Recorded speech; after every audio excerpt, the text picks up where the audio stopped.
7계명 간음하지 말라 하신 것이다라고 하는 그 부분입니다. 그래서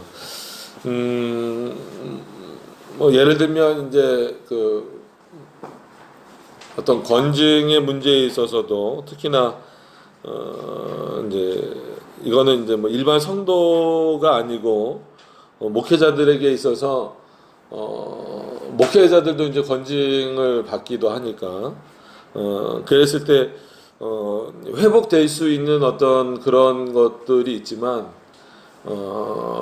아예 면직이 되면 뭐 정직도 있고 면직도 있고 다 하는데 면직이 되면 목사직을 아예 박탈을 당하는 겁니다. 그래서 뭐 그 노회나 그 교단에서만 못하는 것이 아니라 다른 곳에 가서도 할 수가 없어요. 근데 우리나라는 이제 너무 건증이 그냥 희박해지고 막 이러다 보니까 이 교단에서 면직을 당했음에도 불구하고 뭐 그냥 뭐 마치 세탁소처럼 다른 교단으로 옮겨가서 뭐 하거나 심지어 다른 교파로 가서 하거나 뭐 이렇게 하는 분들도 있긴 있어요. 근데 그거는 옳은 것은 아닙니다. 그래서 물론 건증을 받는다라고 해서 다 끝나는 건 아니고 해벌의 문제가 있죠. 그러니까는 왜 이런 말씀을 드리냐면 특히나 목회자들에 대해서는 뭐 재정적인 문제를 일으켰다 아니면 뭐 윤리적으로 여러 가지 문제들이 만약에 생겨났다라고 하면은 건증을 받습니다. 건증을 받는데 뭐 어느 정도 이제 기간이 지나면 또 이제 해벌하는 어떤 그런 과정들이 있는데 그런 것이 용납이 안 되는 부분이 있어요. 그게 바로 그래서 보통 이제 7계를 범했다. 그래서 맨 처음 들으면 7계가 뭐지? 뭐 7가지 죄를 범했다라는 건가? 뭐 근데 그것이 아니라 바로 이 7계명을 말하는 거예요. 그래서 특히나 목회자가 이 7계명을 범했다라고 하면 그거는 해벌이 없는 뭐 더 이상의 어떤 저기가 없는 그냥 바로 면직입니다. 그래서 그냥 일반 성도가 되는 거죠. 그래서 뭐 더 이상 뭐 설교권도 없고 뭐 어떤 것도 없어요. 나중에 뭐 예를 들어서 일정 기간 뭐 좀 이렇게 뭐 목회를 쉬거나 뭐 설교권을 제한한다고 이제 표현을 하는데 설교권을 제한을 당하거나 뭐 이렇게 해서 해벌이 되는 어떤 그게 아니라 이 7계명에 대한 부분에 있어서는 그거는 해벌이 없는 내용입니다. 그러니까 그만큼 아주 강하게 다루고 있어요. 물론 이제 성도들에 대해서는 또 다르게 적용을 하지만 목회자들에 대해서는 다른 나머지 계명들을 어겼을 때 물론 뭐 1계명을 어기는 거는 이건 뭐 다 목회자로서의 아예 자질 자체가 없는 거지만 일상적인 어떤 그 윤리 문제, 이 생활에서 벌어질 수 있는 여러 가지 문제들 중에서 다른 거는 이제 어느 정도 해벌의 그 기간을 주고 뭐 말씀드렸다시피 목회를 잠시 쉬거나 아니면 설교권을 제한당하거나 뭐 그래서 뭐 다 아시는 거니까 뭐 사랑의 교회나 이런데 뭐 세상 법정까지 가서 막 그 싸움이 일어나고 막 그랬잖아요. 그러니까 그런 문제들은 이제 그렇게 해결이 되긴 하지만 그런 과정이 전혀 용납이 안 되는 유일한 한 가지는 아니고 그런 것 중에 이제 하나가 바로 이 7계명을 범한 그 부분입니다. 그러니까 이것에 대해서는 교회법에서도 뭐 성경에서도 그렇지만 교회법에서도 굉장히 엄하게 다루고 있다라고 하는 것을 생각을 하시면 좋겠습니다. 그러니까는 그런 여러 가지 이유들이 당연히 있겠죠. 그럼 왜 그렇게 강하게 다루느냐라고 했을 때는 일단 그 문자적으로만 보더라도 간음하지 말라라고 명령하신 것을 늘 우리는 도덕적 수준에서 생각하지 말고 하나님의 말씀에서 그 근거를 늘 찾아야 된다라고 말씀을 드렸습니다. 그럼 당연히 10계명에 있기 때문에 무조건 하면 안 돼요. 무조건 하면 안 됩니다.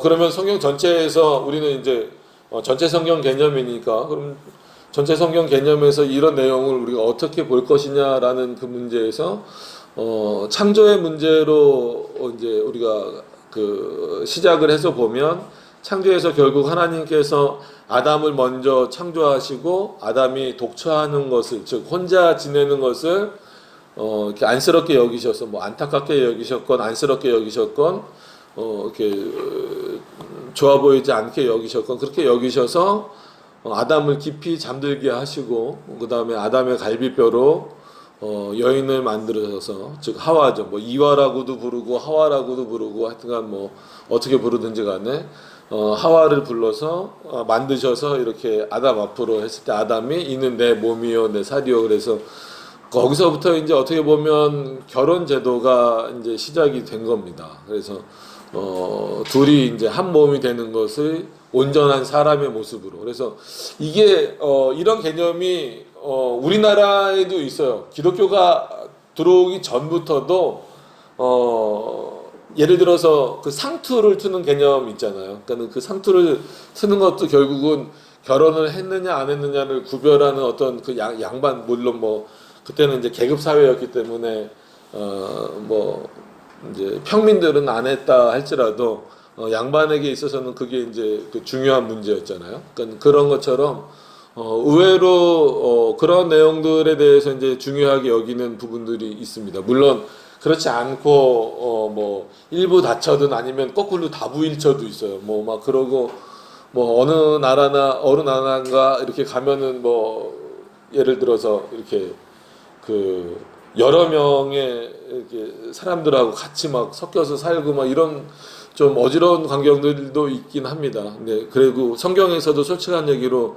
우리가 풀어야 될 그럼 이거는 7계명에 걸리는 거 아닙니까? 이런 어떤 내용들이 많이 있어요. 근데 그거는 그런 문제들은 이제 우리가 71문, 72문, 그러니까 제7계명이 명하는 것이 무엇이고 또 제7계명이 금하는 것이 무엇인가 해서 조금 더 이제 깊이 좀 다뤄 보도록 하고요. 일단은 첫 시간이기 때문에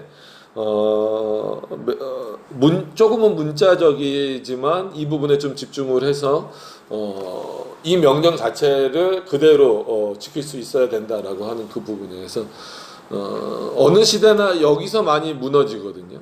여기서 많이 무너져요. 그래서 우리가 출발점을 여전히 윤리나 도덕에서 삼으면 안 돼요. 그거는 언제든 바뀔 수 있기 때문에 그렇습니다. 그래서 오전에 설명드렸던 것처럼 이렇게 마치 우상이 이렇게 집안에 숨어 있다가 여기도 섬기고 저기도 섬기네 그러면 이게 막 집 밖으로 나오고 그게 이제 막 교회 안으로 들어오게 되는 어떤 이런 그 사회의 변화처럼 이런 뭐 예를 들어서 간음이나 이런 그 문제에 대해서도 이렇게 부끄러워하고 시시하고 이랬던 것이 이제는 뭐 우리나라도 이제 간통죄 같은 것이 이제 좀 폐지되고 막 이러면서 좀 아직 그렇긴 하지만 그래도 어느 정도는 마치 이렇게 좀 자유로워지는 그런 부분들이 있습니다. 그래서 뭐 성적인 부분도 그렇고 또 그거를 이제 그러면은 뭐 결혼 전이냐 후냐라는 어떤 그런 문제들 뭐 이제 여러 가지 많은 내용들이 담겨져 있죠. 그러니까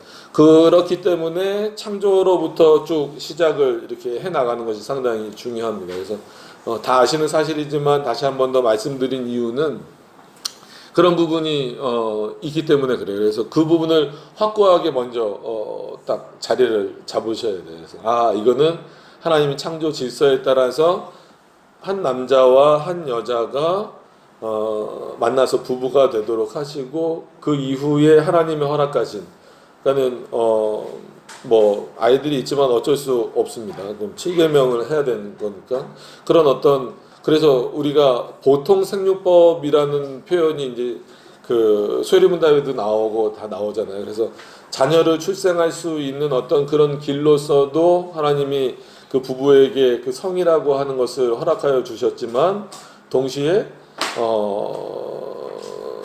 어떤 그 부부의 즐거움으로서도 그 부분을 분명히 허락을 하셨어요. 그러나 그 전에 있어서는 이 7계명이 걸린다라고 하는 것을 이제 분명히 말씀을 드립니다. 그러니까는 물어봐요. 근데 청년부나 이런 부서를 오래 맡다 보면은 물어요. 목사님 언제까지 참아야 됩니까? 그럼 빨리 결혼을 해라.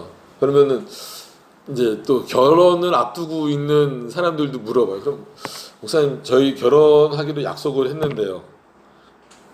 그럼 여태까지 참았는데 그거 못 참냐? 그럼 저희 그 청첩장 나왔는데 그럼 나보고 어떻게 하라는 거냐? 그 기준이, 그러니까 기준은 솔직한 얘기로 성경에 나와 있어요. 성경에 분명히 나와 있는데 자꾸 묻는 그 의도는 어떻게 보면은 뭐라 그럴까요? 정당성을 좀 부여받으려고 하는 거죠. 근데 아무리 제가 결혼하기로 했으니까 괜찮아. 뭐 요즘에는 진짜 말 그대로 사귀는 사이니까 괜찮아. 뭐 이런 식으로 아무리 제가 예를 들어서 허락을 괜찮아라고 얘기를 해준들 그것이 7계명을 그 말이 7계명을 피하는 어떤 뭐라 그럴까요?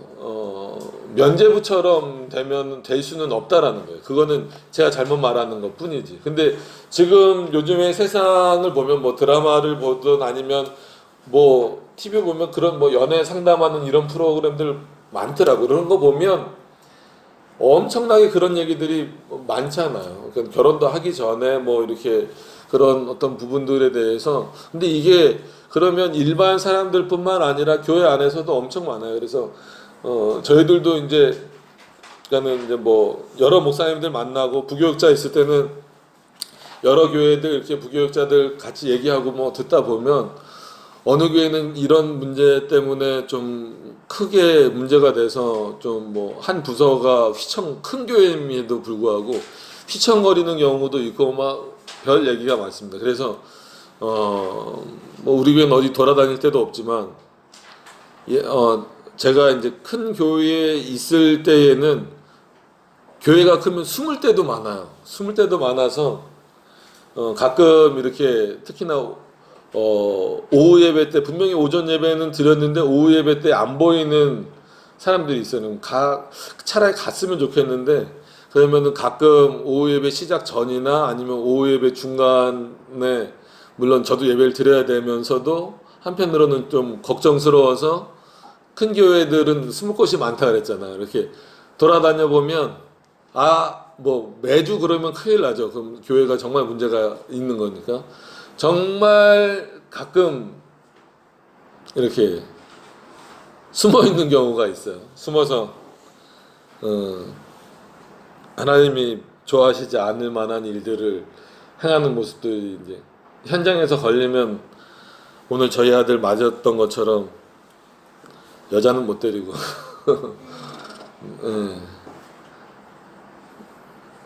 그렇게 혼난 적도 있어요. 근데 그거는 뭐 저한테 혼나는 그런 차원을 떠나서 교회 안에서까지 이게 지금 심각한 문제가 됐구나. 그래서 결국은 이 7계명이 이 지금 젊은 세대에게 그리고 언제나 마찬가지. 이게 참 웃긴 게요. 이거는 조금 다른 거지만 라디오에서 들은 얘기인데 저는 저희 애들 보러 요즘 애들 니네들 큰일 났다. 어떻게 그렇게 말도 안 듣고 어른들 말도 안 듣고 사냐 이렇게 하는데 어른들은 또 저희 어렸을 때 저희들을 보고 저희 세대를 보고 요즘 젊은 애들은 그런다고 그러잖아요. 그럼 그 얘기가 언제부터 시작됐을 것 같아요? 조선왕조실록에 보면 요즘 어린애들은 조선시대 어린애들이면 지금 우리의 한참 조상이잖아요. 요즘 어린애들은 상강오륜을 지키지 않는다. 그러면 그때 조선시대 때 요즘 어린애들이면은 지금 우리의 증조, 고조 뭐 이것도 넘어가는 거잖아요.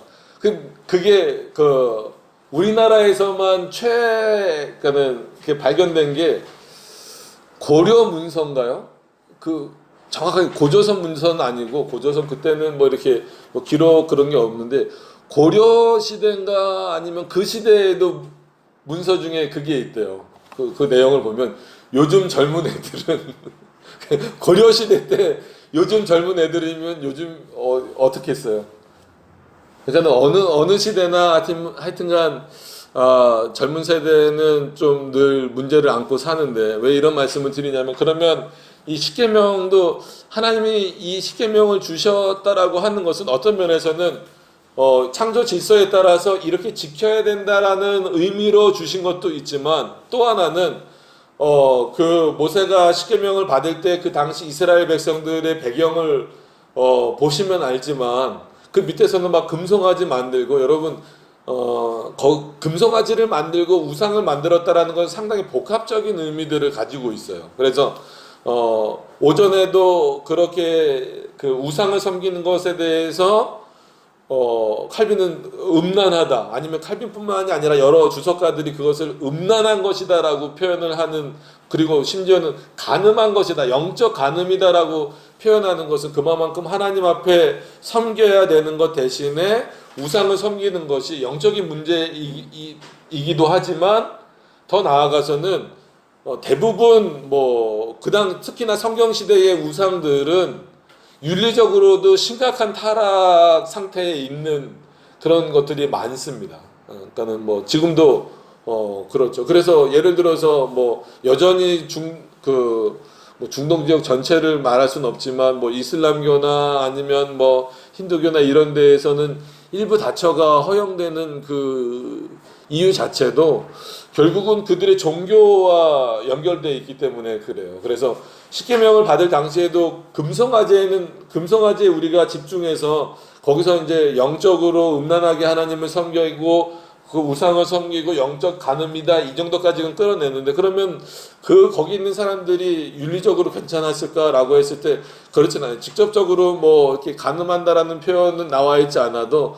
거기서 춤추고 뭐하고 노래하고 근데 여러분들이 잘 아시는 것처럼 우리가 이제 찬송에 대한 문제도 얘기를 가끔 드렸지만, 구약 시대 같은 경우에는 지금처럼 이렇게 오음계가 된 적이 얼마 안 됐잖아요.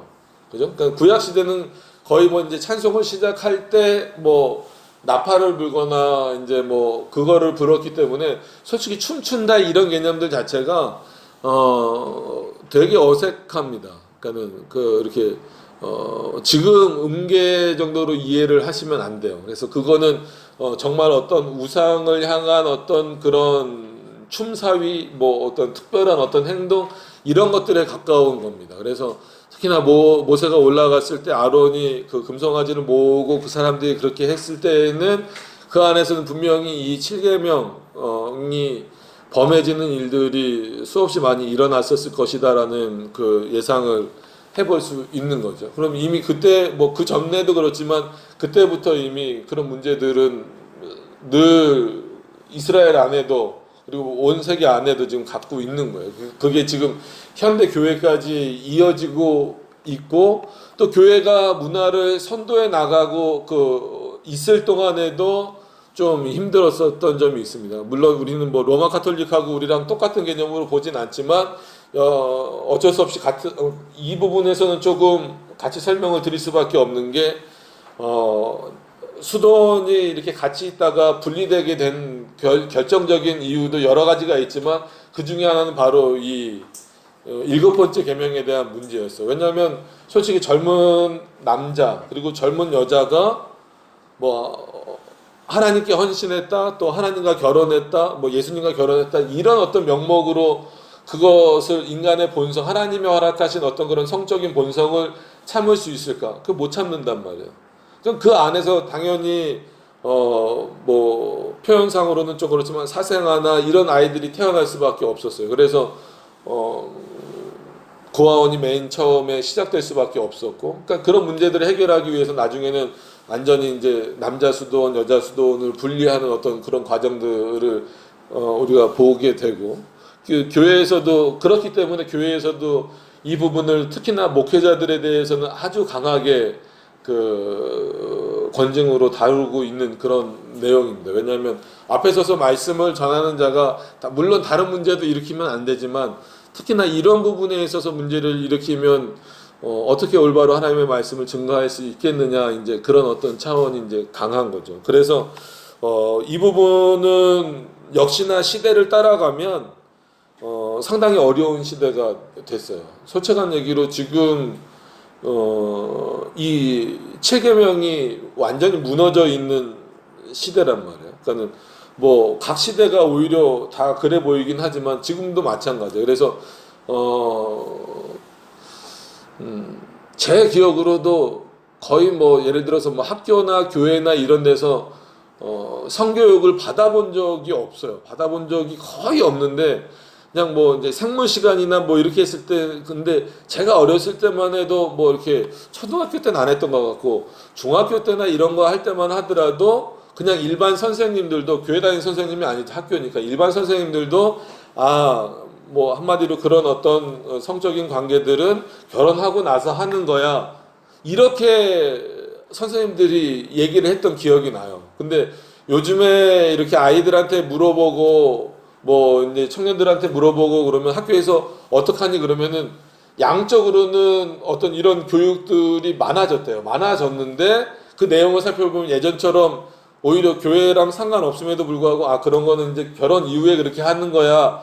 그런 어떤 내용이야. 이렇게 하는 게 아니라 요즘에는 마치 뭐 피임법을 알려준다든지 뭐 그런 거를 알려주는 이런 걸로 바뀌어 간다는 거예요. 그래서 요즘에는 더 나아가서 뭐 제3의 성 뭐 이런 것도 가르쳐 준다면서요. 그래서 뭐 초등학교에도 뭐 어떤 초등학교에는 남자 화장실, 여자 화장실 그리고 뭐 이렇게 뭐 세모인가 뭐 이런 그런 화장실이 이렇게 있다 그러잖아요. 그러니까 그런 식으로 학교에서도 그렇게 무너져 버리면 그리고 교회에서도 솔직한 얘기로 이 부분을 그러니까 잘 생각해 보세요. 하나님이 맨 처음에 아담과 하와에게 허락하신 어떤 그런 성적인 어떤 그 본성이나 어떤 그런 모습들은 아름다운 거예요. 하나님 안에서 아름다운 거예요. 근데 우리가 타락하고 우리가 부패하면서 그것이 부끄러워진 모습으로 감춰져 버리는 거죠. 그게 이제 죄의 문제로 넘어가게 되는 거예요. 그러니까 그렇기 때문에 교회 안에서도 적극적으로 오히려 그런 부분에 대해서 설명을 해주고 또 교육을 시키고 훈련을 시키고 했어야 되는데 그러지 못했어요. 교회에서는 들어본 적이 없는 것 같아요. 그래서 일부러 예전에 이제 청년부를 맡고 그랬을 때에는 그런 거에 대해서 제가 이제 뭐 특강을 할 때도 있었지만 시켰어요. 청년들 스스로 준비해봐. 너희들 스스로 한번 준비해봐라. 준비해서 한번 발표해보고 토론해보고 한번 얘기해보고 다 해봐라. 뭐 밤을 새우든지 어쨌든지 다 해봐라. 이렇게 했던 이유가 하나님을 섬기는 데 있어서 늘 말씀드린 것처럼 우리는 나는 1계명부터 4계명까지는 완벽해라고는 할 수는 없지만 그래도 나는 진짜 하나님 외에 다른 신 없고 우상을 만들지 않고 하나님의 이름을 망령되이 여기지 않으려고 노력하고 애쓰고 또 안식일을 범하지 않으려고 애썼어. 그러니까 이 정도면 되느냐. 그래서 나누지 말라라고 말씀을 드린 거예요. 나머지 마치 5계명부터는 인간과 관련된 것으로 확 떨어지는 것처럼 보이는데 그렇게 윤리적으로 떨어져 버리면 그거는 시대와 이런 배경에 따라서 전부 다 달라져 버리는 거예요. 그러니까 우리나라도 예를 들면 지금은 아직까지는 일부 일처가 적이었지만 조선시대만 하더라도 진짜 뭐 첩 개념이 이렇게 있었잖아요. 그게 죄가 되는 시대가 아니었단 말이에요. 그러면 그때 이 7계명을 어떻게 적용할 거냐는 거예요. 7계명은 변함이 없음에도 불구하고. 그러니까 이런 문제가 상당히 어렵습니다. 그러니까 지금도 점점 법이 아직 허락하지는 않고 있지만 만약에 우리나라 법이 그렇게 바뀌어 버린다 그러면 어떻게 이거를 교회에서 막아내고 또 한마디로 이렇게 성도들에게 그 올바르게 살도록 말씀대로 살도록 할 수 있겠느냐는 그 문제가 상당히 크다라는 그런 얘기입니다. 그러니까 왜냐하면 분명히 자녀는 하나님이 주신 축복이다라는 거예요. 그래서 그런 차원에서 보통 생육법에는 결국은 어떤 그런 남자와 여자의 단순한 성관계가 아니라 부부 하나님이 맺어주신 그 부부 사이에서 그 보통 생육법을 통하여 자녀가 태어나는 것을 하나님의 축복으로 여기는 거예요. 이게 성경에서 말하는 내용입니다. 그거는 얼마든지 그 즐거움을 누려야 돼. 이걸 또 반대편으로 너무 극단적으로 끌고 가서 예를 들면 그런 경우가 있죠. 그러니까 뭐 너무 극단적으로 끌고 가서 그런 얘기도 들어보기도 하고 그랬는데 뭐 예배 전날은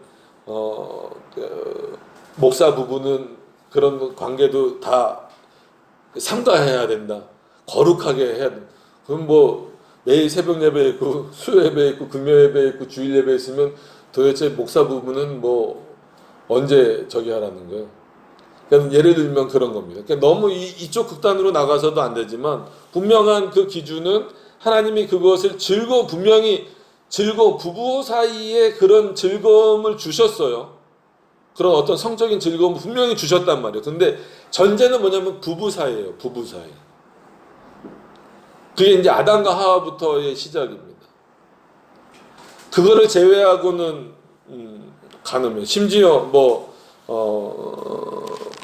세상 법에서는 부부 사이에서도 예를 들어서 뭐 한쪽이 계속 원하지 않으면 그것도 문제가 되지만 원하지 않을 경우에는 이렇게 하지 않는 것. 그래야만 또 그럼에도 불구하고 이렇게 하는 것은 부부 사이에서도 어떤 성폭력이 되는 어떤 그런 내용으로 지금 이렇게 되고 있잖아요. 그런 모습들을 보면서 이 7계명을 접근하는 데 있어서는 상당히 좀 조심스러워요. 특히나 지금 시대는 마치 혼전에 이렇게 그런 어떤 성관계를 확 열어버린 이 세상에서 그러니까 이단이 그런 거를 잘 파고들어요. 그러니까는 통일교회에서 그런 거 했잖아요. 뭐 혼전, 순결, 서양 뭐 이런 거 막 한참 했단 말이에요. 그러니까는 겉보기로는 야 통일교 좋네.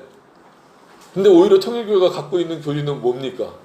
뭐 피가름의 교리라 그래서 결혼하기 전에 한마디로 뭐 교주든 뭐든 거기랑 이렇게 하룻밤을 보내야 되는 그런 말도 안 되는 교리를 갖고 있는 곳에서 표면적으로 자기네들의 그런 어떤 모습들을 가리우기 위한 어떤 차원에서 혼전 순결 뭐 이런 거 서약하고 뭐 막 이런 거 하는데 우리는 서약이 아니라 그건 서약의 차원이 아니라 그냥 십계명을 자연스럽게 받아들이고 하나님의 말씀으로 이해하고 십계명을 지키는 자의 차원에서 그거는 서약의 문제가 아니라 그냥 당연한 문제로 여겨져서 자라오고 교회에서도 교육이 되어져야 되고 그렇게 되어져야 되는데 그게 어려워요. 그래서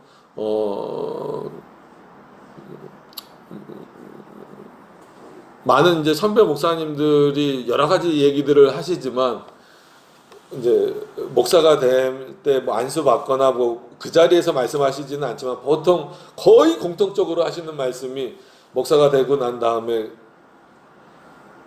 물질 조심하고 그러니까 물질에 대한 욕심을 조심하고 명예에 대한 그 욕심을 조심하고 그 다음에 그런 어떤 성적인 이 부분에 대해서 조심해라. 이 세 가지를 조심하지 않으면 결국은 목회를 하나님 앞에서 제대로 할 수 없다. 이런 어떤 그런 부분들에 대해서 늘 말씀을 하신단 말이에요. 그래서 근데 이것은 목회자뿐만이 아니라 모든 성도에게 공이 적용되어져야 되는데 지금은 너무 열려져 있어요. 그래서 일반 일반 사람들에게는 솔직한 얘기로 그게 아무 문제가 안 되는 상태예요. 지금은 솔직한 얘기로 다 보시면 알듯이.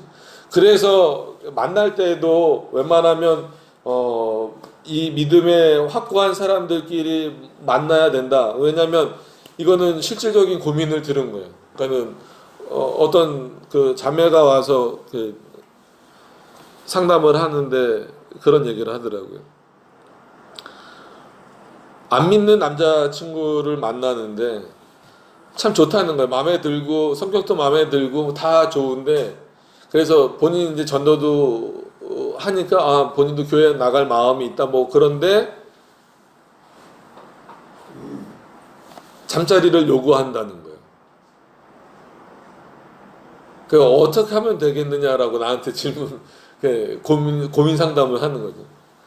그래서 제가 거꾸로 물었어요. 내가 대답을 어떻게 할 것 같냐고. 어떤 대답을 답정 너처럼 답을 정해놓고 나한테 오지 말라고.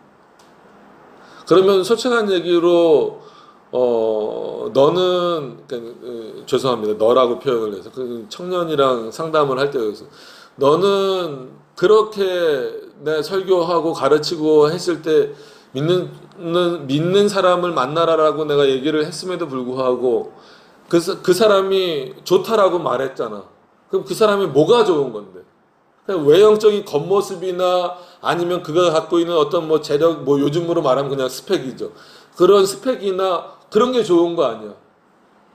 그래 놓고선 결국 그 사람이 그 세상의 사고방식을 가지고 너에게 요구하는 것을 거절을 못 하잖아.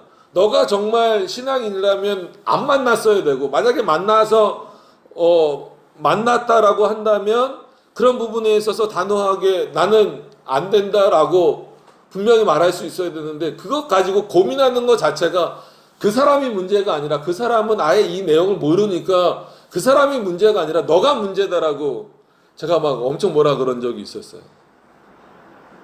그래서 그때 이후로 이거는 스스로도 생각하게 만들어야 되겠구나라고 해서 특강을 스스로 준비하게 만들었어요. 스스로 준비해서 너희들이 발표해라. 너희들이 연구해서 성경도 찾고 뭐 신학 자료들도 찾고 찾아서 이렇게 발표해라. 그런 시간을 많이 갖게 했었습니다. 그만큼 그래서 뭐 우스갯소리는 우스갯소리처럼 들리지 않아요. 뭐 결혼하기 전에 혼전 뭐 이제 혼전 순결 문제는 너무 먼 얘기인 것 같아요. 지금 시대에서는 참 심각한 겁니다. 그러니까 뭐 혼전에 뭐 예를 들어서 임신을 했다 그러면은 이제는 뭐 매맞은 일이 아니라 막 혼수해 왔네. 막 어른들 막 그런 분위기로 가잖아요. 이게 세상에서는 뭐 어차피 십계명 모르니까 그럴 수 있다고 하더라도 교회 성도들 사이에서 뭐 제가 직접 들은 건 아니지만 어떤 그 이제 동기 목사님한테 빨리 결혼을 갑작스럽게 뭐 막 결정이 돼갖고 주례는 이제 담임 목사님이 했겠죠. 그러니까는 뭐 목사님 기도해 주시고 뭐 하면서 갑자기 뭐 전혀 몰랐는데 한 달 이내에 막 결혼을 하려고 막 서두르더래요. 그래서 나중에 이제 이렇게 조용히 물어봐서 아니 왜 그렇게 결혼을 서둘렀냐고 그러니까 그래서야 이제 얘기하는 게 임신을 했다. 그러니까 배가 나오는 것도 문제지만 한마디로 10달 뒤에 보통 태어나는 게 정상이잖아요. 10달 뒤에 이게 태어나서 자연스럽게 왜냐하면 그러니까 그게 부끄러운 건지는 아는 거예요. 성도들한테 보여지기에 이 결혼을 만약에 더 늦추면 막 결혼한 지 한 6개월 만에 애가 태어나고 그러면 이거는 뭐 6삭둥이, 뭐 7삭둥이는 혹시 있어도 8삭둥이도 있고 그러지만 이거는 솔직히 누가 보더라도 뭐 표현을 그렇게 쓰잖아요. 뭐 속도 위반했다고 그렇게 하잖아요. 그러니까 이게 부끄러운지는 아는 거예요. 그러니까 와갖고 막 갑자기 결혼을 서두르더라는 거예요. 그러니까 그런 문제들이 교회 안에서도 이제는 뭐 어떻게 할 수 없는 상황이 돼버리는 거예요. 그러니까 이런 게 참 걱정스러운 겁니다. 이 7계명을 할 때 그러면은 이게 1계명에 비해서 약한 계명이냐? 아니에요. 2계명에 비해서 뭐 4계명에 비해서 약한 계명 절대 그런 계명이 아니란 말이에요. 근데 그럼에도 불구하고 지금 시대 늘 말씀드리지만 하나님은 늘 언제나 동일하신 분이에요. 그리고 우리가 이 10계명을 영원한 도덕법이라고 말했을 때에는 결국은 이거는 어느 시대나 바뀌지 않아요. 자, 아까 말씀드린 대로 고려시대 때부터 젊은 세대를 걱정했었던 것처럼 그 시대가 바뀌면서 계속 세상의 가치관은 변합니다. 근데 성경의 가치관은 변하지 않아요. 하나님의 말씀은 변하지 않는 것처럼 하나님이 변하시지 않기 때문에 이 성경의 가치관은 철저합니다. 근데 이런 부분들이 세상의 어떤 그 문화나 이런 것들 때문에 변화되고 바뀌고 마치 교회에다가도 거꾸로 그게 이제는 변화돼야 되는 것처럼 표현을 한다면 요구를 하거나 그렇게 된다면 이거는 말씀을 버리는 거랑 똑같은 거죠. 그래서 여러분 우리가 신약 성경에 보시면 이 10계명을 지키는 부분에 있어서 그렇게 나오잖아요. 10가지 계명 중에 뭐 예를 들어서 뭐 시험 커트라인처럼 7가지 정도, 뭐 6가지 정도 지키면 다 지키는 거야. 뭐 이게 아니잖아요. 하나님이 주신 계명 중에 한 가지를 어기면 뭘 어긴 거다? 10계명을 전부 다 어긴 거다 이거. 왜냐면 그게 다 연결고리가 지어져 있으니까. 전부 다 연결고리가 지어져 있는 거예요. 그렇기 때문에 한 계명을 어기면 나머지 계명도 전부 다 어기는 걸로 이해가 되어져야 됩니다. 근데 지금은 너무나 이 문화가 이렇게 되다 보니까 이거를 강조하면은 마치 뭐 요즘 진짜 젊은 애들이 쓰는 표현으로 꼰대 뭐 이런 표현을 듣게 되니까 지금 이런 자유도 없이 어떻게 뭐 한마디로 연애를 하고 뭐를 합니까? 이런 어떤 그런 내용들이 뭐 편만해져 있는 그 세대잖아요. 그래서 솔직한 얘기로 십몇 년 전에만 하더라도 야 미국에는 이제는 뭐 딸 아이를 예를 들어서 딸 아이를 가진 부모들은 뭐 이 아이가 이제 뭐 예를 들어서 생리를 하고 뭐 그렇게 되면 가방에다가 엄마가 그거 있죠 콘돔을 넣어준다더라. 야 어떻게 그럴 수 있지? 그런 분위기였어요 실제로. 근데 요즘엔 우리나라 교육이 그래요. 우리나라 교육이 그래요. 이게 세상에서의 교육만 그런 게 아니라 교회에서도 마치 그거를 그냥 받아주는 분위기예요. 그래서 저는 연애 오래 하지 말라 그래요. 왜? 솔직한 얘기로 그거는 인간의 본성이에요. 어떤 그런 성적 욕구는 인간이 가지고 있는 본성이란 말이에요. 이 본성을 솔직한 얘기로 어떤 뭐 믿음이라든지 신학이라든지 이런 걸로 꺾어낼 수가 없어요. 냉정하게 얘기해서. 그래서 바울 서신이나 이런 데서도 보면 못 그런 거를 참을 수 없으면 차라리 빨리 결혼해라 그렇게 표현이 나오는 것처럼 저도 그래서 그런 차라리 그런 권면을 합니다. 차라리 빨리 결혼을 해라 그러면. 이런 죄를 범하지 않으려면. 왜냐하면 십계명을 우리가 볼 때 생각만 하더라도 그거는 죄다라고 말하고 있잖아요. 그래서 뭐 여기 이제 물리까지 잘 아는 선생님이 계신데 갑자기 헷갈리네요. 우리의 그 지성을 담당하는 뇌가 오른쪽 뇌인가요? 왼쪽 뇌인가요? 우뇌죠. 그죠? 이게 갑자기 헷갈려서 물어보려고 그런 거예요. 그러면 인천에서 제일 가까운 게 어디입니까? 바다가. 뭐 인천항도 있고 그렇지만 월미도에 이렇게 어여쁜 여인이 어여쁘진 않는데 그러니까 어여쁜 여인이 서 있어요. 그럼 지성을 담당하는 그 우뇌는 이게 언행불일치죠. 지성을 담당하는 우뇌라 그러면서 여길 내가 찍고 있으면 어떡해요? 그치? 여기 지성을 담당하는 이 우뇌는 이 여성을 딱 보고 어떤 판단을 하겠어요? 아, 저 여인의 머리는 어떻고 옷은 뭐를 입었고 바람은 지금 어디서 어느 방향으로 분다. 그거를 판단하는 뇌. 그러면은 감정을 조절하는 뇌는 좌뇌잖아요. 그 좌뇌는 딱 보면은 남자들 딱 뭘로 판단해? 와 이쁘다. 그럼 반대로 여자들은 와 잘생겼다. 감정이 우네요. 몰라 하여튼간 박현 감정이 어떤 뇌든지 그렇게 판단이 되는 거예요. 그러니까 이거는 그 과학적으로 그냥 판단을 하는 거잖아요. 근데 그럼에도 불구하고 이런 어떤 그 본성적으로 그런 내용들을 주셨기 때문에 우리가 그거를 스스로 완전히 컨트롤한다? 그거는 거의 불가능에 가깝습니다.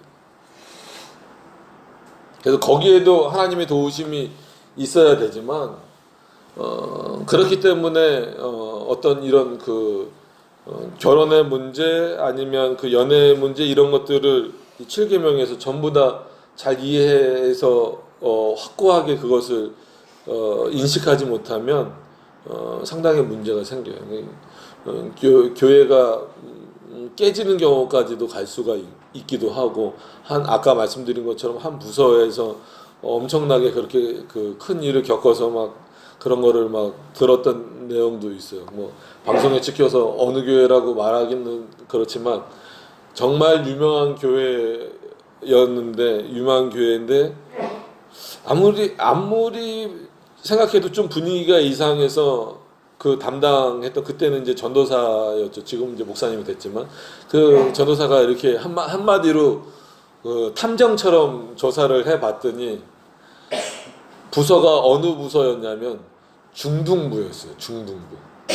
중등부였음에도 불구하고, 중등부면은 저기 뒤에 앉아 있는 제 조카 나이 정도밖에 안 되는 나이거든요.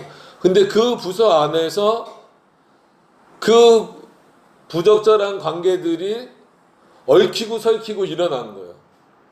그래서 이 전도사, 지금 한참 지난 얘기입니다. 이 전도사가 너무 충격을 받아서 어떻게 해결이 안 되는 거예요. 왜냐하면 한두 명이 얽혀 있는 게 아니라 여러 명, 한마디로 그 예를 들어서 중등부만 몇백 명 되는 교회예요. 근데 막 얽히고 설켜 있으니까 이게 도저히 어떻게 할 수가 없어서 거의 이제 그 한 부서를 일시적으로 좀 이렇게 좀 해체시키는 어떤 그런 일들까지 있었어요. 그러니까 이게 상당히 교회 안에서는 중요한 문제입니다. 그리고 성도에게 있어서, 그리고 우리가 늘 말씀드리지만 하나님이 보고 계신다는 그 차원에서 아무리 우리가 진짜 은밀하고 음침하고 이런 데를 찾아간다 할지라도 다 알고 계시는 거예요.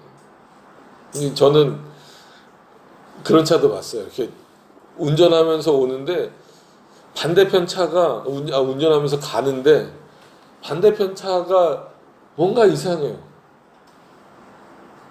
뭔가 이상해서 봤더니 번호판에 이렇게 자석이 딱 붙어 있어요. 저게 뭐지 하고 이렇게 가까이 이렇게 지나가면서 봤더니 무슨 모텔 이렇게 해갖고, 왜 그걸 아냐면 예전에 있던 교회에서 그 부흥 강사 목사님들이 오면 주변에 호텔이나 이렇게 있으면 좋은데 없는 거예요. 가까운데 그 목사님이 또 새벽 예배부터 막 보통 교회들은 집회를 하잖아요. 그러면 어쩔 수 없이 주변에 있는 모텔을 잡아야 돼요. 그러니까 되게 웃긴 거예요. 모텔을 딱 잡아서 모텔 안으로 교회차가 들어가니까 사람들이 막 쳐다보는 거예요. 들어가니까는 거기서 나와갖고 자연스럽게 나와갖고, 거기는 팻말이더라고요. 자석이 아니고 팻말이더라고요. 딱 와갖고 팻말로 교회차 번호를 딱 가려요. 아니, 그건 안 가려도 된다고. 근데 거기를 그 목사님 혼자 계신데 이제 그럼 뭐 과일도 이제 좀 갖다 드리고 뭐도 갖다 드리는데 권사님들이 가시겠다는 거예요. 그래서 맨 처음에 네 그러세요라고 했다가 같이 있는 이제 부목사님이랑 생각해 보니까 이건 되게 오해할 수 있는 거예요. 그래서 저희가 갖다 드리겠다고. 그러니까는 이렇게 말씀드렸죠. 권사님들이 목사님 혼자 계신데 모텔에 들어갔다 나오시는 거는, 그건 누가 봐도 모양새가 좋지 않다고. 과일을 갖다 드린다고 아무리 설명을 해도 사람들이 보기에는 교회차가 거기 모텔 안에 들어갔다 나갔다 하는 것도 지금 그런데, 그래서 저희가 갖다 드리겠다라고. 그러니까 권사님 맞네요. 큰일 날 뻔했네요. 그거 솔직한 얘기로 만약에 하루다가 주변에 그 권사님이나 뭐 여집사님 아는 분을 만나서 그 남편한테 얘기해봐요. 이거는 진짜 가정 깨질 수도 있는 문제예요. 그래서 저희가 갖다 드리겠다고. 그래서 가정 또 팻말 막아요. 그래서 바로 교회차 들어올 때 막지 말라고. 그래서 저 구석진방이나 뭐 이런 데로 잡아드리거든요. 그러니까 그런 걸 보면서 이게 정말 심각한 문제구나라는 생각을 많이 했어요. 심각한 문제구나라고 하는 거. 그러니까 이것은, 그래서 십계명은 성경에서 출발해야 된다라고 늘 말씀드리는 이유가 거기 있는 겁니다. 그래서 여기서 나오는 문제들이 교회 안에서 또 믿음의 가정 안에서 또 심각한 문제를 일으킬 수 있는 거예요. 그러니까 성경에서도 결국은 이 간음이 물론 영적인 간음도 있죠. 그러니까 그 영적 간음에는 이런 부분까지 전부 다 포함이 되어져 있는 거예요. 그래서 결국 믿음의 가정으로 잘 이어가기 위해서는 어떤 면에서 교회 안에서 만나는 게 제일 좋긴 한데, 그럼 교회 안에서 그 건전한 어떤 그 교제의 모습으로 쭉 이어져 이렇게 나가는 모습이 중요합니다. 그러기 위해서는 어느 정도는 좀 이렇게 교회 전체에서 케어가 필요하고, 그 뭐 담당 부서에서 이렇게 좀 케어가 필요한 어떤 그런 부분들이 있어요. 그래서 예전에 청년부 맡았을 때는 그런 걸 다 이렇게 체크했어요. 누구랑 사귀고, 누구랑 사귀었다 헤어지고, 누구랑 사귀었다 헤어지고, 또 얘랑 이렇게 사귀고, 그거를 마치 도표 그리듯이 이제 가지고 다녔어요. 그러면서 중간에 체크하고, 얘네들 뭐 하나 체크하고, 왜냐면 체계명이 있기 때문에 그래요. 아까 말씀드린다시피 교회가 크면 클수록 힘들어요. 막 몇 층 되면은 막 또 엘리베이터 띵 소리 나면은 또 눈치들은 빨라가지고 알아요. 그래서 조용히 왔다 갔다 해야 돼요. 왔다 갔다 이렇게 살피면서. 그러니까 그래서 내가 지금 뭐 하고 있나 싶은 생각이 드는 교회에서조차 교회라고 하는 그 곳에서는 뭐 우리는 뭐 예배당으로 불러야 조금 더 정확한 그 표현이지만, 야 이거를 교회에서조차 서로 믿지 못해서 쟤네들이 혹시 뭐 할까, 딴짓하지 않을까, 이거를 살펴야 되는 어떤 수준까지 지금 교회 수준이 떨어졌다라고 한다면, 아무리 교회 크기가 크고 아무리 뭐 성도가 많은데 이거는 의미가 없겠다라는 생각이 여러 번 들었어요. 이렇게 돌아다니면서. 그리고 실제로 몇 번 이렇게 저한테 이제 그 걸리고 이런 거에 대해서 좀 화도 나면서 내가 뭘 가르쳤나 이런 생각이 많이 들었습니다. 그러니까 특히나 이제 그런 부서를 맡았을 때 그렇게 어떻게 보면 이 7계명에 대해서 여러 번 강조를 했었음에도 불구하고 그랬을 때는 정말 나중에는 화가 나더라고요. 그런 부분들이 있습니다. 그래서 여러분들 이게 결코 시대에 따라서 변할 수 있는 문제는 아니다라고 하는 거예요. 그러니까 이런 문제가 기본적으로 해결이 되지 않고는 성경에서 뭐 일부 다처에 대한 문제가 계속 또 나올 수밖에 없어요. 그러니까 그런 문제를 풀어나가는 그 부분이 어려워요. 그러니까 그거 가기 이전에 먼저 기초를 다지는 그러니까 그렇죠. 뭐 기초를 다진다라고 표현할 수 있겠죠. 그 기초를 다지는 어떤 그런 내용으로서 분명히 그럼 이 간음하지 말라는 하나님의 말씀이고 창조 질서에 따라서 주어진 것, 그 안에서만 허락되어진 어떤 그런 어떤 관계들이다라는 거예요. 그래서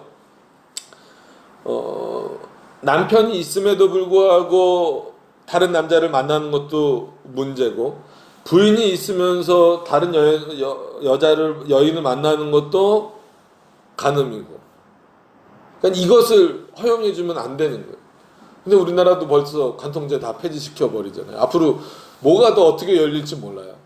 그러면 나중에는 이 십계명 자체를 설교하지 못할 수 있는 강조하지 못할 수 있는 그런 그 시기가 될 수밖에 없습니다. 그래서 아직은 뭐 저희가 이전할 곳이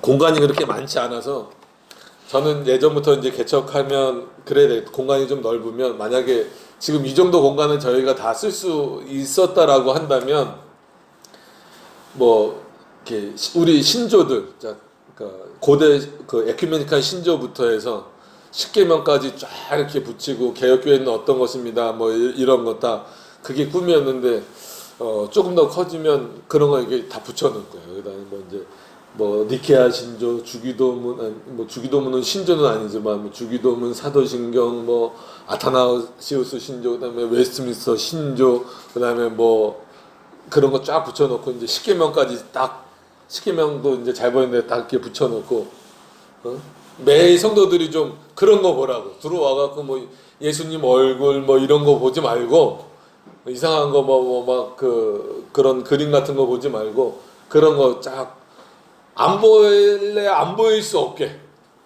뭐 주보를 가져가는 데라든지 뭐 이런 거 거기다가 딱 위에다가 이렇게 딱 그래서 한 번이라도 더 읽게 아는 거지. 좀 그렇게 좀 해놓고 싶은 생각이 있어요.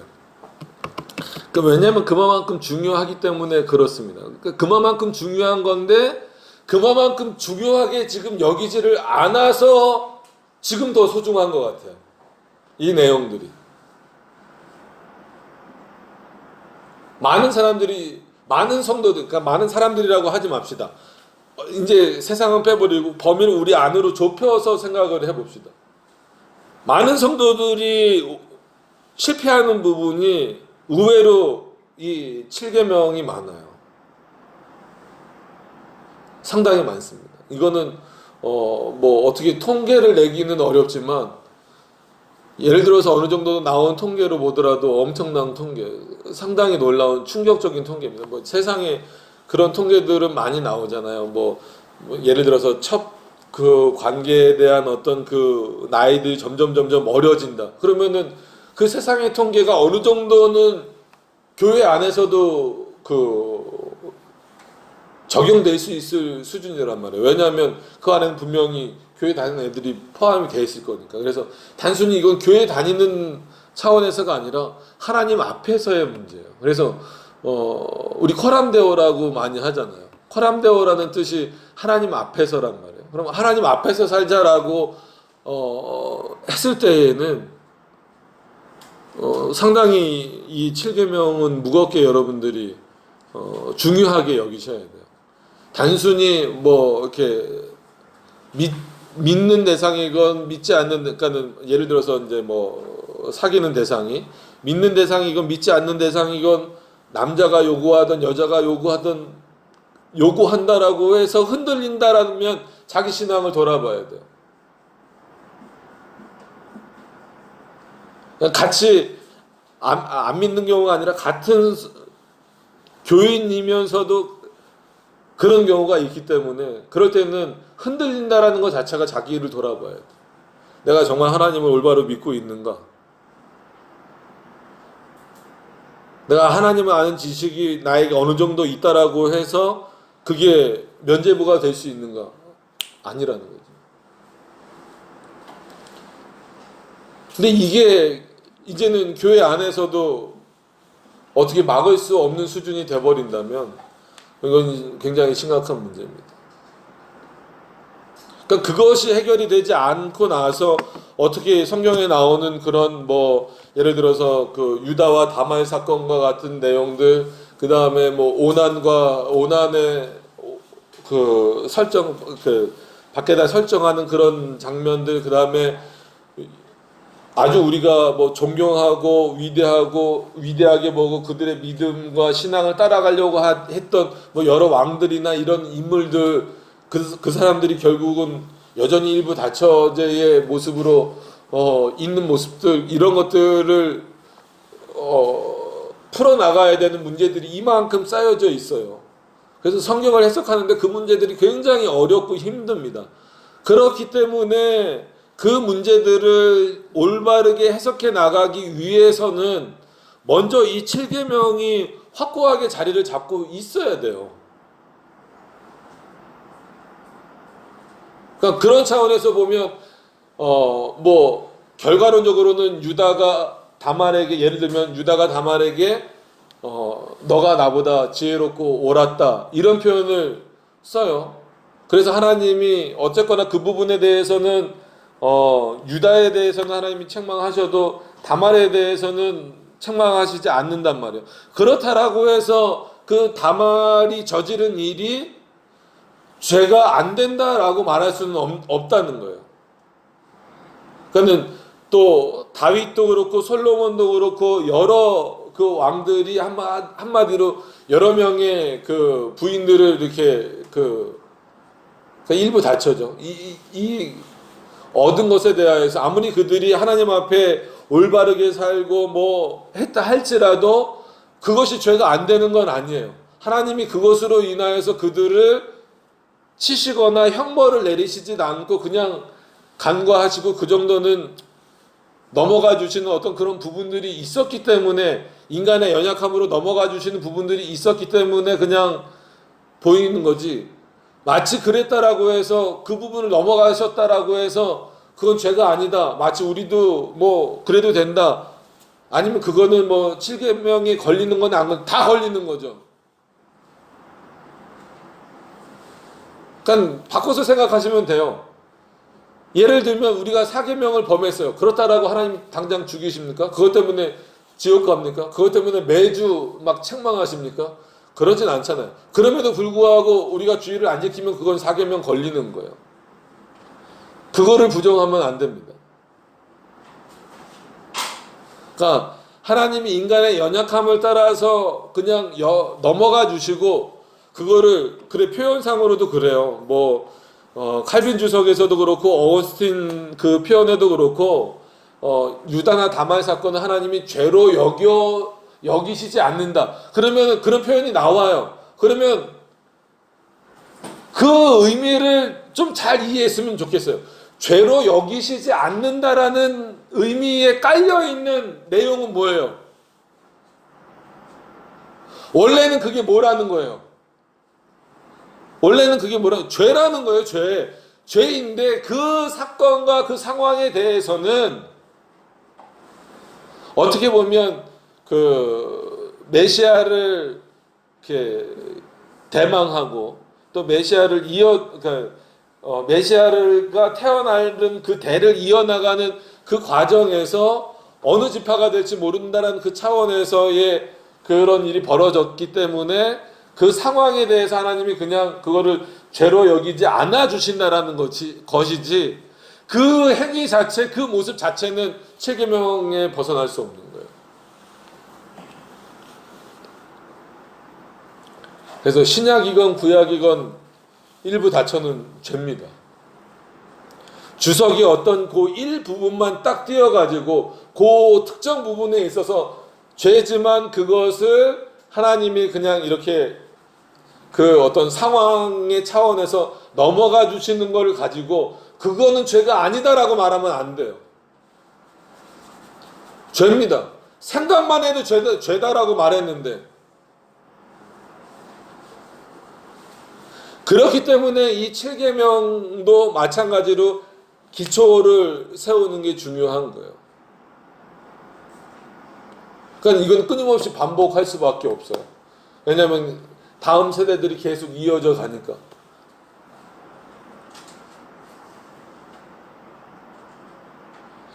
그래서 교회가 그 역할을 해줘야 되고, 부모가 그 역할을 해줘야 돼요. 남자아이는 남자아이대로, 여자아이는 여자아이대로, 또 교회도 마찬가지로, 뭐 장년이면 장년대로, 아니면 청년이면 청년대로, 아니면 어린아이들이면 어린아이들대로, 그 기본은 바뀌지 않아요.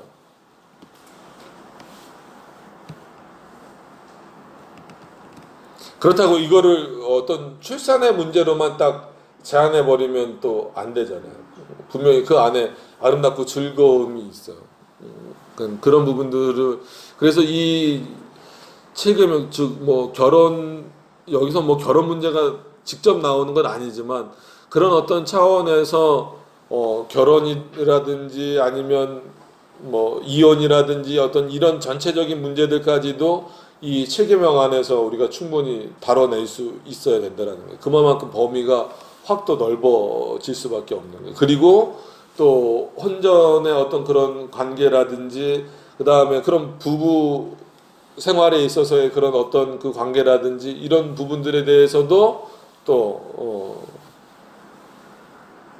다뤄야 될 부분들이 많고, 그 다음에 그러면은 이 낙태에 대한 부분에 있어서도, 이제 또 낙태도 지금 난리가 났잖아요. 낙태의 부분에 있어서도 그럼 뭐 어떻게 할 것인가, 분명한 기준은 정해놓고 그 다음에 뭐 가부를 이렇게 결정할 수 있는 그런 어떤 그런 문제들이 있어야 돼요. 그러니까는 예를 들면 낙태 같은 경우도 하면 됩니까, 안 됩니까? 원칙적으로는 불가능해요. 근데 예를 들어서 뭐 진짜 성폭행을 당했다든지, 아니면 뭐 그런 어떤 판단력이 전혀 없는 그런 어떤 지적 장애를 가지고 있는 상황에서 벌어진 일들이라든지 이런 부분에 있어서는 이렇게 좀 예외적으로 적용을 할 수는 있어도 원칙이 안 되는 그 원칙과 거기서 이렇게 좀 뭔가를 이렇게 좀 허용해 주는 그런 부분하고를 구별을 해 나갈 수 있어야 된다라는 거예요. 근데 이것이 허용되는 부분이 마치 원칙처럼 들어와 버리면 안 돼요. 근데 지금은 허용되는 부분, 아니면 허용되지도 않는 부분이 거의 원칙처럼 들어와서 7개명을 밀어내버리고 10개명을 밀어내버리는 어떤 상태이기 때문에 이런 부분이 굉장히 골치 아픕니다. 머리 아픈 문제. 그러면 뭐 이제 아이들까지 있어서 근데 아이들도 어차피 들어야 돼요. 가늠하지 말라 참 어렵습니다. 어디까지가 그럼 우리 그리스도인들이 한마디로 뭐 연애할 특히 뭐 부부가 된 이후에는 어디까지가 없어요. 상관없습니다. 그건 뭐 둘이 알아서 할 문제고 결혼하기 전에 어디까지가 그럼 될까? 그래서 상당히 어려워요. 손 잡는 것까지, 어깨 동무하는 것까지,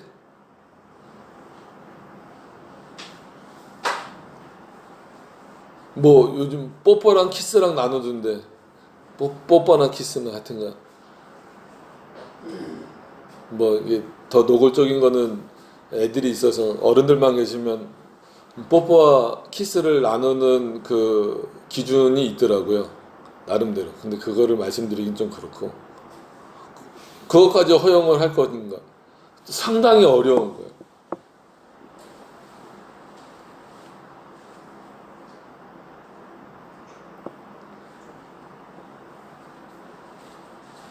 그래서 그 칼빈의 십계명 설교가 이렇게 두껍다라고 말씀드렸잖아요. 그 7계명 나오는 부분 중에 뭐 여러 가지 설명들을 많이 하지만 그런 표현을 씁니다. 연약하지만 절제할 수 있는 수준, 거기를 넘어가지 말아라. 다 그렇잖아요. 솔직한 얘기로 뭐 여기 뭐 결혼하신 분들도 있고 아직 안 하신 분들도 있지만 사람은 다 그래. 남자만 늑대처럼 너무 몰아붙이시지 말고 손을 잡으면 어깨에 손을 쥐고 싶고 포옹하고 싶고 다 그런 거예요. 그럼 이 절제가 어딨냐? 그건 사람마다 다를 수밖에 없어요.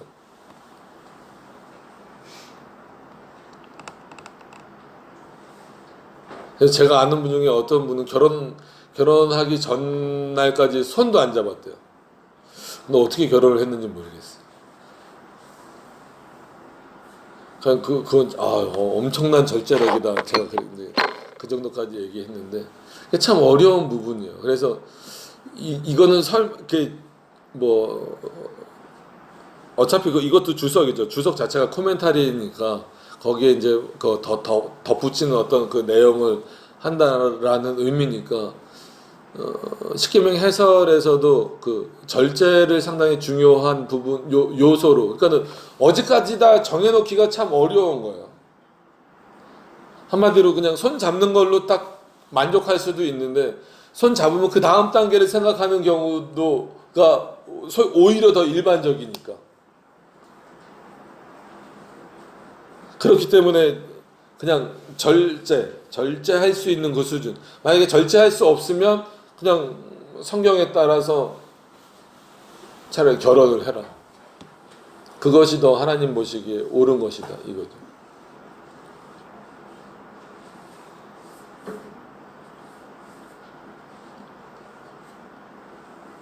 그리고 이제 다음 얘기는 71문, 72문으로 넘어가기 때문에 영적인 간음으로 넘어가서 그것을 잠깐 말씀드리면, 당연히 이단 사상이나 이런데 빠지는 것도 결국은 뭐 일계명도 범하는 거지만, 그런 차원에서는 이런 영적 간음에 대한 부분도 상당히 중요한 문제입니다. 그래서 하나님을 떠나는 것, 우상을 섬기는 것도 영적 간음에 들어가는 어떤 그런 행태이기 때문에 하나님이 상당히 미워하고 경계하신다라고 하는 것을 여러분들이 기억을 하셨으면 좋겠어요. 그래서 하나님이 원하시지 않는 방식으로 하나님을 섬기는 것 자체, 그것을 마치 신랑이 떠나게 만들어 버리는 것. 오늘 에스겔서를 봤기 때문에 에스겔 주석에 칼빈이 그런 내용을 2번이나 이렇게 언급을 합니다. 우상 섬기는 이스라엘을 향하여서 마치 남편을 버리고 정부에게, 그러니까는 옛날 한문의 표현, 그러니까 정부가 어떤 표현인지 아시죠? 이 나라를 말하는 게 아니라 한마디로 그런 어떤 대상을 말하는 거죠. 그런 정부에게 갖는 것과 똑같다, 이렇게 표현을 2번씩이나 그렇게 예를 들면서 하고 있어요. 그래서 이 육체적인 간음이 심각한 것만큼 이 영적인 간음도 굉장히 심각하다라고 하는 거예요. 그래서 왜 선교지가 어렵고, 그 다음에 꼭 시골만 그런 건 아니지만 그렇게 토속적인 신앙이 들어가 있는 데가 어렵냐면, 그런 어떤 한마디로 영적 간음들의 문제에서 늘 걸리기 때문에 그래요. 그러니까 뭐 일본도 그렇고, 아니면 뭐 다신교를 이렇게 받아들이는 곳에 가면서 전도하면 의외로 전도가 잘 되는데, 맨 처음에 예수 믿으세요? 믿는다고. 난 다 믿는다고. 그래서 나중에 집에 가보면 그냥 하나 더 걸어 놓는 거예요. 여러 신들 막 있는데 거기다가 예를 들어서 십자가 하나 더 걸어 놓고, 난 이거 믿는다고. 여기도 믿고 이것도 믿고 다 믿는다고. 또 이런 개념으로 가니까 더 어려운 거예요. 그러니까는 일본이 어떻게 보면 기독교가 먼저 들어갔잖아요. 우리나라보다 기독교가 먼저 들어갔습니다. 근데 일본 국민은 우리나라보다 더 많잖아요. 우리나라는 이제 한 얼마죠? 한 5천만, 좀 6천만 넘었나요? 우리나라 국민이 얼마인지도 별로 신경을 안 쓰고 살아서 7천만 됐나요? 아닌가요? 5천만 좀 넘었죠? 7천만 저 북한까지 다 합쳐야 되는 거고. 근데 일본은 오히려 일본은 1억이 넘죠. 그죠? 근데 1% 정도밖에 안 돼요. 1%. 그러니까 우리나라보다 기독교가 훨씬 더 먼저 들어왔음에도 불구하고. 그리고 어쨌거나 고베 신학교라고 많이 들어보셔서 알잖아요. 그래서 그게 이제 네덜란드에서 세워놓은 학교이기 때문에 아브라함 카이퍼나 바빙크를 주로 가르치는 학교로 지금도 있어요. 그저 그런 어떤 신학교, 그러니까 우리 대신교단에 뭐 조선만 박사님이라든지 아니면 이정종 교수님이라든지 이런 분들 다 고베 신학교 출신이란 말이에요. 여러분들이 또 아실지 모르겠지만 한성기 교수님이라든지 이런 분들도 다 고베 신학교 출신인데, 그만큼 좋은 신학교를 가지고 있음에도 불구하고 1%밖에 안 되는 게, 너무나 그런 어떤 다신교적인 사고가 일본 안에 많이 있으니까 전도를 하면 안 되는 게 아니래요. 된대요. 믿겠다고 한대요. 우리나라는 주면 막 버리고 가잖아요. 근데 그 사람들은 다 받고 좋아요 뭐 그러고 한대요. 근데 집에 가보면 그냥 십자가 하나 더 걸어놓는 차원이에요. 그러니까 이런 게 어떻게 보면 7계명을 확장시켜서 보면 영적 간음에 들어가는 문제인데, 이거를 선교사님들이 해결하는 게 너무 힘들어 하는 거예요. 왜냐면 나머지를 못하게 해야 되니까, 거절시켜야 되니까. 그래서 언젠가 한번 말씀드린 것 같지만, 신방하러 가서 신방 예배 드리고 우연찮게 텔레비전 위에 봤더니 새가 있다 그랬잖아요. 뭐 새가 있을 수 있죠. 그러니까 모형새, 그러니까 유리병은 아니고 유리로 만든 새 같은 게 이렇게 있어요. 그거 있을 수 있죠. 장식으로 해놓을 수 있죠. 근데 거기에 10,000원이 딱 꽂혀 있는 거예요. 신방헌금 저기다 하신 건 아닌 거고, 너무 궁금해갖고 차 마시면서 저게 뭔가요? 그랬더니 저기 복 주는 거라. 복 주는 거. 근데 이 그분의 직분이 교회에서 권사님이었어요. 그 권사님 정도 되려면 그래도 한 2, 30년 교회 이렇게 다니셔야 되잖아요.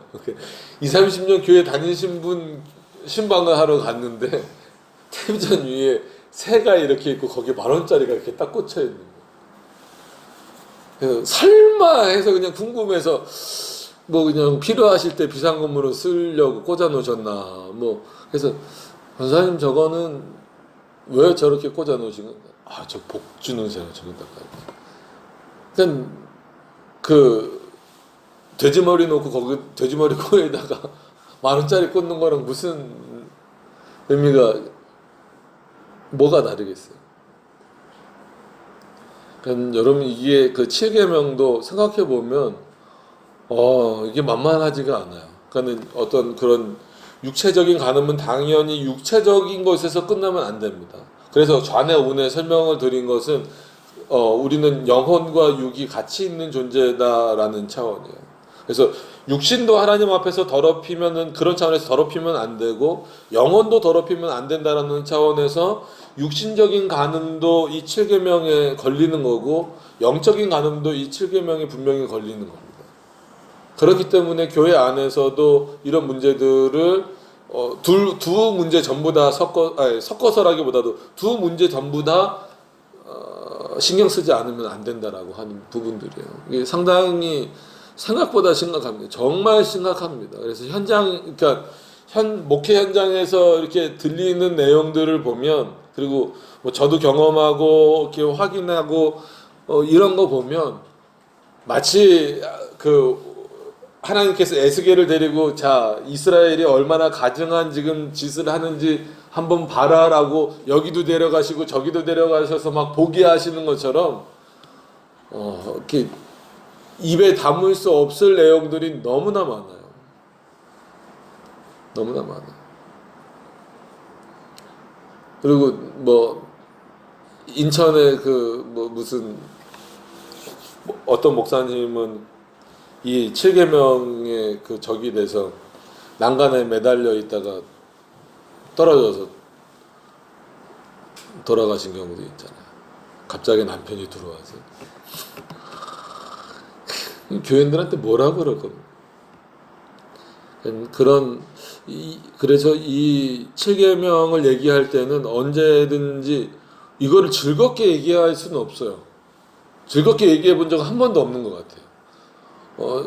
저는 저 혼자 굉장히 좀 심각해지는 어떤 그런 부분입니다. 그래서 이 문제를 좀 여러분들이 한번 깊이 생각하셔서 믿음이 이어지는 세대에는 결국은 그 핵심이 예수 그리스도라는 것은 뭐 부정할 수 없는 사실이지만 또 하나 하나님이 우리에게 영원한 도덕법을 주신 이 십계명이다라고 하는 것을 기억할 때 이것이 제대로 연결되지 않으면 뭐 예를 들어서 개혁신학이 면죄부가 되지 않습니다. 시편 찬송이 면죄부가 되는 것이 아닙니다. 그것을 여러분들이 분명히 기억을 좀 하셨으면 좋겠어요. 그래서 세상이 어떻게 흘러가든지 그리고 세상이 오히려 정말 이것을 부정하는 방향으로 흘러가고 있기 때문에 교회는 더 확고하게 이 7계명 위에 분명하게 서 있어야 돼요. 그래서 권증의 문제에 있어서도 이 7계명을 범하는 문제에 있어서는 목회자를 그렇게 강하게 다루는 것처럼 때로는 성도들에게도 좀 강한 어떤 그런 내용들이 필요할 수 있다라는 그것을 분명히 기억하시면서 다음 주에는 이 7계명이 명하는 것, 금하는 것에 대한 내용들을 또 함께 살펴보면서 잠깐 언급했던 그런 뭐 성경 이제 특히나 이제 구약 성경에 나오는 그런 문제들 뭐 일부 다처나 뭐 아니면 그런 다말 사건이나 이런 문제들을 다시 한 번 더 7계명 안에서 그럼 우리가 어떻게 봐야 되는가 내용들을 한번 좀 살펴보도록 그렇게 하겠습니다. 오늘은 요 정도까지 이렇게 좀 7계명의 서론격으로 좀 한번 보셨으면 좋겠습니다. 기도하도록 하겠습니다.